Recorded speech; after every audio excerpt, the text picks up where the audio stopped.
Gledate Gorenjska poročila na GIF TV. Ja, lepo pozdravljeni. Na včerajšnji tretji izredni seji smo imeli v obravnavi proračuna Mestne občine Kranj za leto 2026 in 2027. In moram reči, da sem izredno zadovoljna, da je bil osnutek obeh proračunov potrjen s prepričljivo večino, torej 24 glasovi za, tako da druga obravnava predloga proračuna pa bo obravnavana potem na decembrski seji. Zdaj, če mogoče malo povzamem, kaj predstavlja glavne številke teh dveh proračunov, in sicer predvidevamo v letu 2026 slabih 100 milijonov evrov prihodkov in pa slabih 122 milijonov odhodkov. Razlika se bo pokrila s presežkom sredstev iz letošnjega leta in pa z zadolžitvijo v višini do 17 milijonov 700 tisoč evrov. Kot je bilo povedano tudi na seji, torej gre za zadolževanje do tega zneska, glede na seveda potek projektov. Mestni svet se je seznanil tudi s osnutkom proračuna za leto 2027, kjer je predvidenih 88,3 milijona evrov prihodkov in pa odhodkov za 112 milijonov in zopet zadolžitev v višini do 23 milijonov in pol. Kot sem povedala, gre za osnutek, gre za prvo branje proračuna. Na decembrski seji opravimo drugo branje predloga. Seveda pa se bo do takrat, do decembrske seje, mestna uprava potrudila in dopolnila, popravila predlog proračuna, seveda z vsem, kar so s temi dejstvi, ki so se pojavili v tem času, od nove povprečnine do božičnice, sprejetje božičnice, pa vse do seveda zelo pomembnih predlogov, želja različnih svetniških skupin, ki so bile tudi včeraj na sami seji predstavljene. Naj poudarim, da je seveda Mestna občina Kranj res v velikem investicijskem ciklu in zato v bistvu se je potrebno za te velike investicije, ki so planirane, tudi zadolževati, kar je bilo pojasnjeno tudi na sami seji. Vsi zadnji proračuni so predvidevali višjo zadolžitev, kot je bila potem dejansko realizirana, predvsem zato, ker mi moramo v proračunu predvideti vse naložbe in sredstva tudi zanje, tako da vsa sredstva, ne samo tista, ki so lastna. Pri izvedbi posameznih projektov pa se seveda potem vedno srečujemo z nekaterimi izzivi, od pridobivanja zemljišč potem do javnih razpisov, kjer lahko prihaja do pritožb in zamika izbire izvajalcev, pa seveda do pridobivanja raznih dovoljenj. Zato nekako v vseh primerih, v vseh letih ni prišlo do takšne zadolžitve, kot je bila planirana sprva. Zdaj, če samo kar se tiče, ker je bila razprava na seji glede zadolžitve, povem, da je bila Mestna občina Kranj konec lanskega leta zadolžena za 697 evrov na prebivalca, večina mestnih občin je pa zadolžena precej več.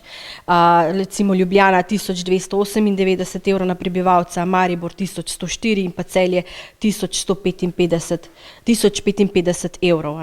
Tako da to so ti podatki, ki kažejo, da še vedno imamo potencial zadolžitve za te velike projekte in teh projektov, ki smo jih včeraj na seji mestnega sveta tudi predstavili, je kar precej, ki so seveda ključni za dobrobit naših občank in občanov. Ena takih, če začnemo po vrsti, je poslovna cona Hrastje, kjer je vrednost 14,8 milijona evrov. Potem celostna ureditev Savske ceste, tukaj gre seveda tudi za Planiški most in ureditev pred in po tem mostu. Celotna vrednost projekta je 9 milijonov.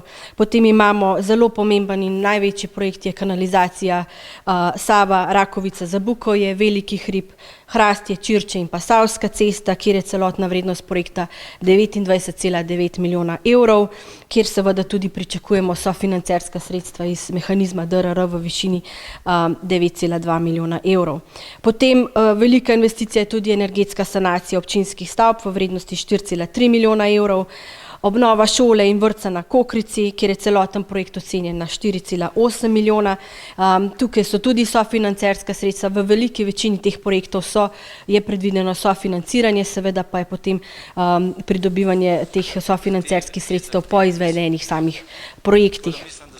Potem imamo nakup in ureditev prostora za severna vrata, to je 7 milijona evrov predvidevamo v letu 2026, gre pa tukaj za celoten projekt, ki je vreden 26 milijonov evrov, od tega seveda kar velik del odpade tudi na zasebnega partnerja. Pa seveda vrtec Sonček, kjer je celotna vrednost projekta 6,5 milijona evrov in tukaj gre tudi za planirana evropska in pa državna sredstva sofinancerska.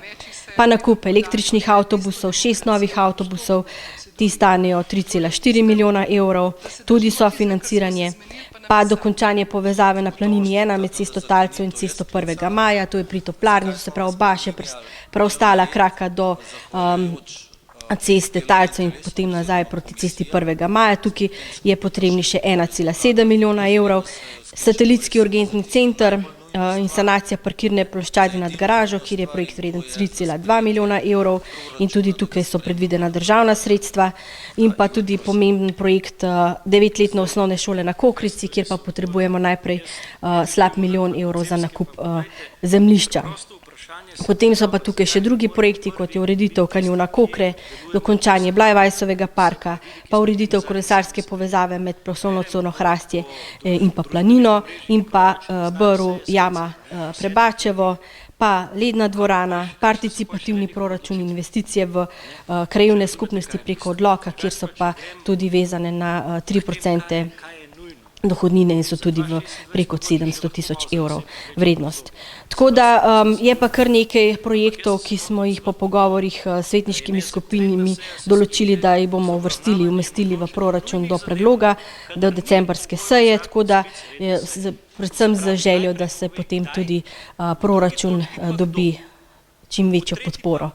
Tako da včeraj je bilo tudi izpostavljeno na seji, da je proračun ključen dokument občine in zato je pravzaprav sprejem proračuna, pravočasen sprejem proračuna še toliko bolj pomemben in zato je bila včeraj tudi z vidika te nujnosti sklicana in izredna seja, kjer je sta bila osnutka tudi obravnavana. Bil je očitek, da ni bila po poslovniku. Potem imamo pa dve zadevi. Ja, bil je tak očitek, ampak je bila sklicana po poslovniku, to se pravi, sklicana je bila, to se pravi, najprej je bila sklicana sicer redna seja, ampak ker poslovnik določa, da po redna seja ne more biti sklicana, dokler ni sklicana, dokler ni končana prejšnja redna seja, se je potem sklicala izredna seja se lahko skliče na pobudo župana, po presoji seveda, da je ta obravnava proračunov nujna, zato da se lahko zagotovi pravočasen sprejem do 1. januarja, to upravičuje ta sklic te seje, tako da.